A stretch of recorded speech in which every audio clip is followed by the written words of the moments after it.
one child because they didn't want the other child to feel bad. So they never, ever praised the other child. So when you're talking about the counting aspect of it, I mean, we talk about it. I talk about it almost every day with my teachers. Mm-hmm. There is some good in every person. Right. So whether it's the same, like, and I'm saying this from your children's standpoint, there's some good in your kids. Mm-hmm. It may not be that they are winning all the competitions mm-hmm. or that they're in beauty pageants or, but there is something good about your child that you can highlight. Mm-hmm. But if you're finding that you are more one-sided on the showing of or the bragging upon, mm-hmm. Which I love to hear parents brag. I do. Yeah. I don't feel like anything is wrong with that. There is an exception, but we'll talk about that another time. So, right. So, you just have to make sure that you are looking for the good in mm-hmm. all of your children, because I'm sure you're number one, you're doing something subconsciously to your kids mm-hmm. if you are denying or not finding anything good to talk about your other child. Right. I mean, your other kids or whoever it is, Well, how about this? I, growing up, felt like, okay, so my mother is brown skinned, and then I'm lighter complexioned, and my sister's darker, and we were around the same age. So my mother went overboard. Like, she never acknowledged my beauty. She always acknowledged my sister's beauty. So I grew up with a complex, and her explanation was, the world's going to tell you that you're beautiful. So it doesn't matter. Like, in her mind, she thought she needs it more because they may see both of y'all together. And I guess she was noticing if with both of us together, people were saying, celebrating light skin, celebrating green eyes, and not really celebrating like the beauty mm-hmm. of both of us. So I grew up really being like, not self-hate, but not really recognizing my own beauty, because like if you don't get it from home, then and you're just focusing on what the world is saying, you can do damage to anything that you do for your kids, regardless of what what it is and the good behind it and all that. So just be mindful that, it's important, like you said, it's important to really maybe balance it out or just recognize that these are some areas and these are some areas, because you never know what. And, I have 2 daughters, and mm-hmm. I have been very conscientious about that. Mm-hmm. But, like, I feel like you can even go to the extreme the other way. Mm-hmm. Just because I'm giving A a compliment doesn't mean I need to give B a compliment, and vice versa. Because then they start thinking that just because you're acknowledging mm-hmm. one, you have to acknowledge the other. Nope. I need you to cheer on your sister. Yeah, in their time of celebration, it's not about you. Right. Like, oh my gosh, I remember there was sisters who were close. And one sister would get a birthday present on the other sister's birthday. Girl, they tried that with us. Like, my family, we had to have such a they felt like we were being evil parents because we would not let them give both of them gifts. And I'm just like, it's not, they have to be able to see each other receive things without them receiving it. Now, I do admit, one time we gave Amari, we made sure he had his Adderall on Missy's birthday. The professor, we gave him his Adderall. Because normally on the weekends we won't. But it was her birthday party, and we were like, he's about to flip. Girl, I thought you trying to say it like you gave him a gift. No. He normally, I was so lost. He normally takes ADD medication during the week. Got it. On the weekends, he does it. But I was like, today, he's going to need to have this. So because doesn't steal so that he's not trying to make himself the center of her birthday. Like, chill. It's not your day. You need to hear me say this today. Not turn up for all. So I remember and this was when he was he must have been 6 or 7 or whatever. But she was little. And so I was like, this is not going to be me chasing him around the house all day. This is about her. Yeah. So chill pill. Aw. So he just had, like, literally. So he did have to go ahead and, I mean, I don't think that's out of the ordinary, because on a normal school day, that's something he would take. So it wasn't any extra. Right. It's okay. But the thing is, parents, we do have to do better with making sure that everything that we bring into this world is like seen and is celebrated. That's right. I mean, again, look for the good in your kids. Look for the good. It could be however small, you know, however big, but there's good inside your kids. And I remember I actually learned that from one of my former students. She was a big 18-year-old girl about to graduate high school, and she would be in my office just crying and upset so much about her mom. And she said to me one day, she don't never say nothing good about me. I'm working, I'm trying to do all these things. She don't never say nothing good about me. And I remember I wrote on a sticky note, look for the good in your kids. Like, I just made a mental note of that.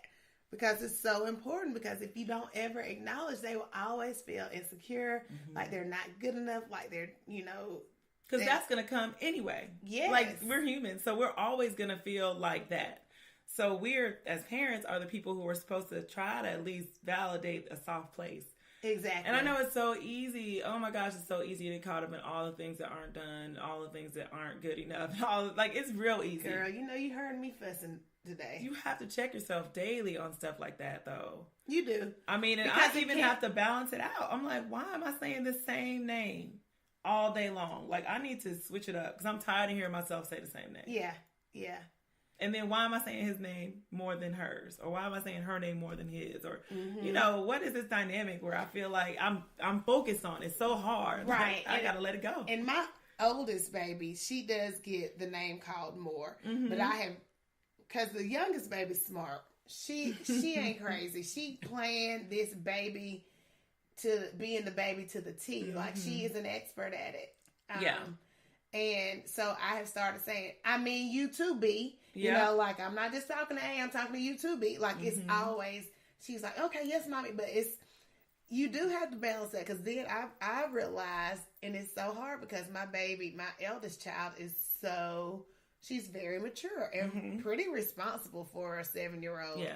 And I find myself really leaning and depending on her sometimes with her little sister.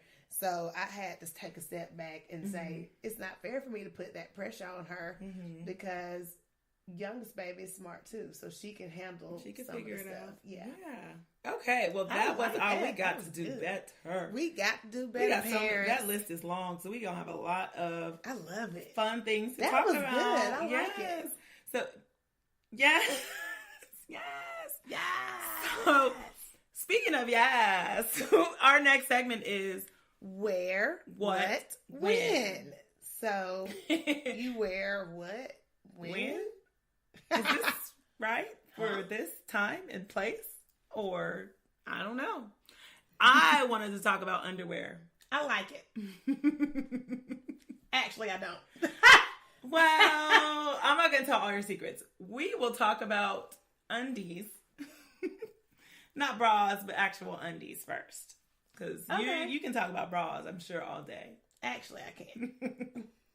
Don't know what those are. Just kidding. So first we wanted to start off with, the question you asked me. You asked me a question directly about my underwear. I did. So while we were in Houston, I was like, do you notice that your underwear becomes smaller? I thought you asked where I buy my underwear. Oh, gosh. Didn't you ask me? I feel like I've asked you all these things. Okay. So one thing, we'll go out through all three. I like that one. Okay. Because I did ask you that because we had just come from New Orleans. And I want to buy some panties at the Fruit of the Loom outlet. Okay. Yeah. So we have so many underwear topics, y'all. Seriously. So we're going to go through all three of these. First, I asked you some months ago, did you feel like your panties got smaller when you gained weight? Oh, yeah. And you said no. Yeah. But I directly associate weight gainage with me getting cheese. My panties going to my crack too much. And I was like, oh my gosh, I can immediately tell when I have reached my limit with my weight gain because my panties become tight around my thighs. Oh. And it hurts because, I have these hams. And it also, I get way more cheese. Like, like. You got to pick it. Yeah, or get rid of them. Like, it's so horrible. It's like, bump this. I'm done with you. I'm not suffering. I feel like all jeans day. do that. Like the jeans, I'm like, oh, so uncomfortable. I don't want to wear these anymore. Then I'm like, I know. Because I feel like maybe my underwear, maybe the ones I buy in a package are really good. I guess they're really good. They stay put, and that's why I like them so much. I mean, when they fit me before I gained my weight, they fit really good. But after that, they get too tight around my thighs. I know I'm not the only one who notices panties getting too tight. So that is funny. I like it though. It's a great barometer for me. And so I feel like I have issues. I want for my underwear to cover my cheeks because I feel like they get cold. And I think you were like, no, you in the winter you don't want to wear underwear because they get too tight. I thought that's what you told me. I mean that could be true because I work out the least in the winter. So perhaps they're winter body. That would make sense. Right. So winter body, the underwear is just not really. But I feel like I wear more underwear in the winter. I do too. Mm-hmm. But I feel I associate it being cold, and I'm like, oh no, I need to get all the I want my underwear to be like as big as possible to cover. I need another layer because I feel like my butt cheeks get really cold. I wish you would have met my Aunt Margie. She is my mama's sister. Mm-hmm. And she told me at a very young age, and she would be so mad at me because of what all I've said so far on the show. But she used to tell me, girl, you know them big butts running our family. So you got to get them full coverage panties. You got to get them full coverage. That's how I keep it tight. And so she coached me at the young, tender age of 10 that I was supposed to be wearing full coverage panties at all times because the big booties running my family. So I'm supposed to be keeping them tight. Keeping these cheeks tight. No, I did go through a phase where I did not wear underwear for a long time. When I was in college, I didn't. Because volleyball, all I was doing was practicing, playing games for 4 years straight. So unless it was like period time, I really didn't wear any underwear because I was just going to be changing them anyway or wearing spandex. So I just like to be unwalled personally. Mm-hmm. You know, sometimes especially when they're too tight. I know someone who told me that she hadn't worn underwear since she had her last child, and he's like in 2nd grade. That's a long time. Like straight. So menstrual cycles and all. I have no idea. Apparently that's irregular. So, but I have no idea how that works out. But you know what? If you like it, I have no qualms with you and your underpants. And I'm just a little bit jealous. Like, go girl. I feel like jeans though. I always wear underwear with jeans. Yeah. What do you? I don't know. I'm not about to chafe for y'all. Right. That's no chafe zone. No chafe zone. But then maybe she's shaped like thigh gap, so maybe there's no chafing. I don't know. I don't know what I don't know what thigh gap feels like. Me neither. Ever in my life. Nope. Never.